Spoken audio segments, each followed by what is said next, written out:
joining us today is Celsus Talifilu, the advisor to the Solomon Islands Malaita Province's Premier, Daniel Suidani. Well, thank you so much for joining us today. My pleasure.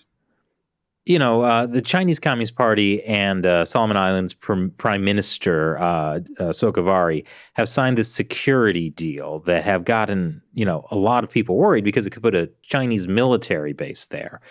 That has lots of people worried, but you and Premier Daniel Suidani and the entire Malaita Province have been worried about China for a lot longer than that. Why is it? Why have you been worried about China for so long? Well, thank you. I think, firstly, if we are to go back a little bit in terms of how this thing all started, it would be worthy of knowing that I was part of Sokowari's government when it started in 2019. So this whole switch issue, I was there. I've seen how it rolled out, and This is the switch. That's when Solomon Islands went from recognizing Taiwan to recognizing the People's Republic of China. That's right, exactly. So I think, it is the obvious observation that when the switch was made,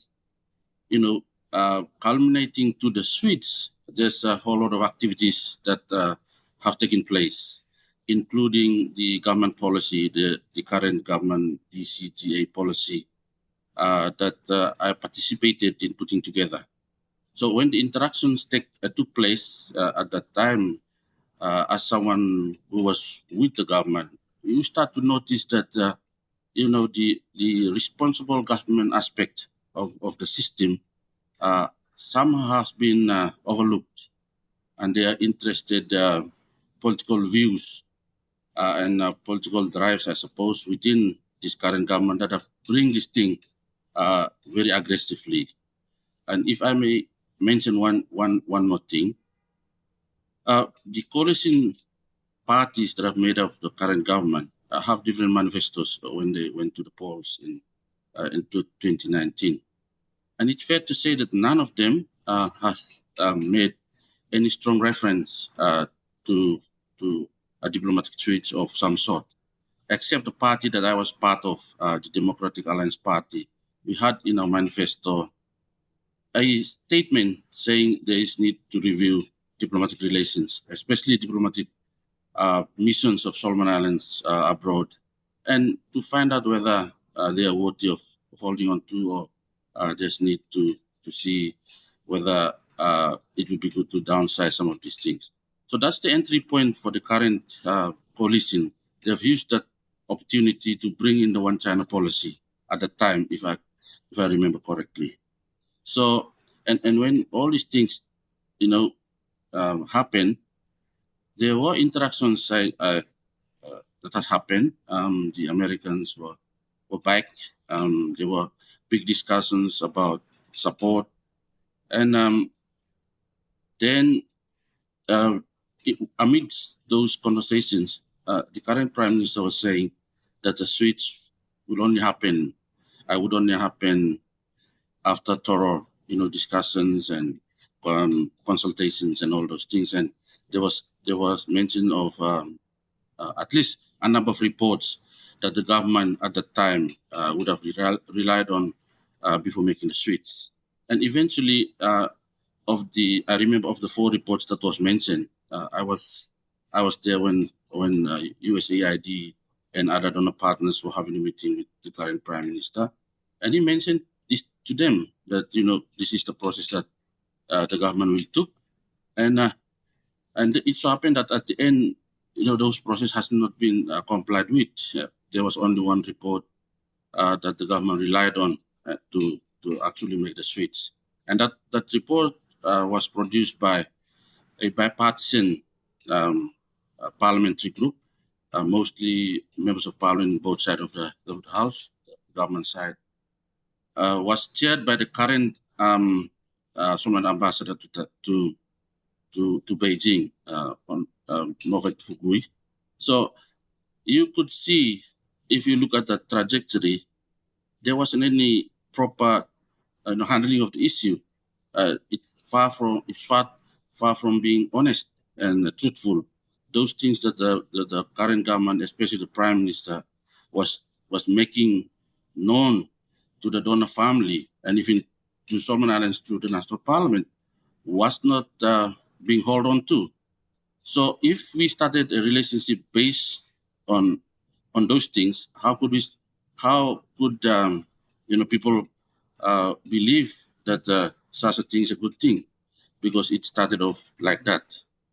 So basically what you're saying is, for something as major as, switching diplomatic ties from Taiwan to communist China, that's a pretty big thing. And, the government said like, oh, we'll have a full discussion about that. And then that didn't happen. In fact, it seems like, people with, close ties to Beijing kind of pushed this all forward kind of under the table. Correct. And if I may go back as well, like I've mentioned, during the national general elections, there wasn't any discussion of such with the electorates, so that people are aware that this is part of any government that is coming into being. So that whole discussion wasn't part of the whole, the election period. Now, when this government come in and this coalition thing happened, it is even strange for me that when we put the policy document together, there was a splinter group or there was a small group within the coalition that say that they will have a separate party and that they would be the ones who champions the one China policy issue. But then that group never registered their political party, and they eventually joined our party that belongs to the current government. And some of you or some people would know that even the current prime minister hasn't had a party prior to the election. He was an independent candidate, and then came into elected, and then tried to put together a party. So those things have played out there and wasn't properly put to the people, I suppose, so that people can engage and see what is this thing. So that's the main sticking point with Malaita Province, being, as you know, being the populated province in the Solomons.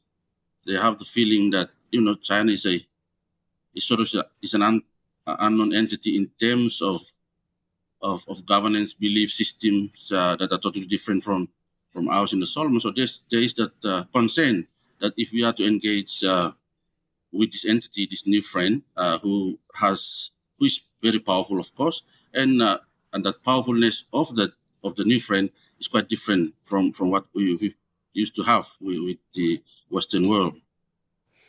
Right, so you talk about China having different values from the people of Malaita Province. What are those values, and why is that important?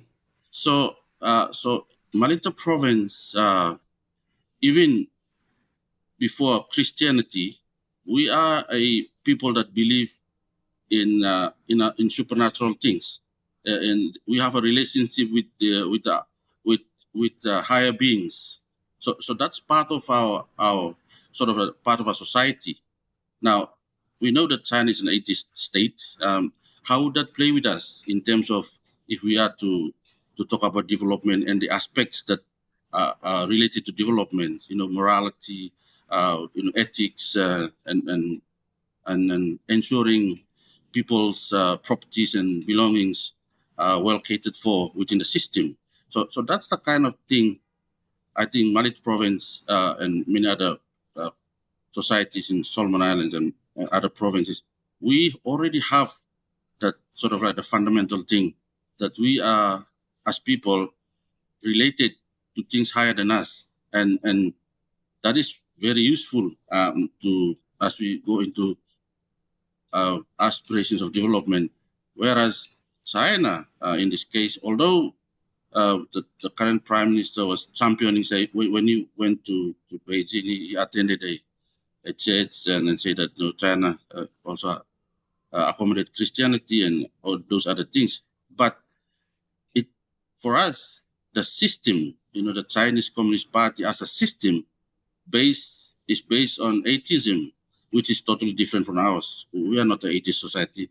We are a believing society. Although Christianity came later, we have already been a society that believes in the higher beings than us.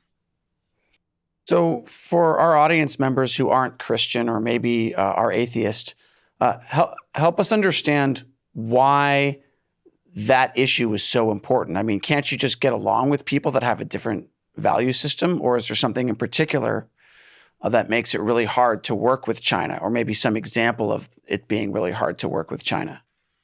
I suppose it boils down to the state apparatus. Is the state prepared to able to mitigate these things that we are worried about?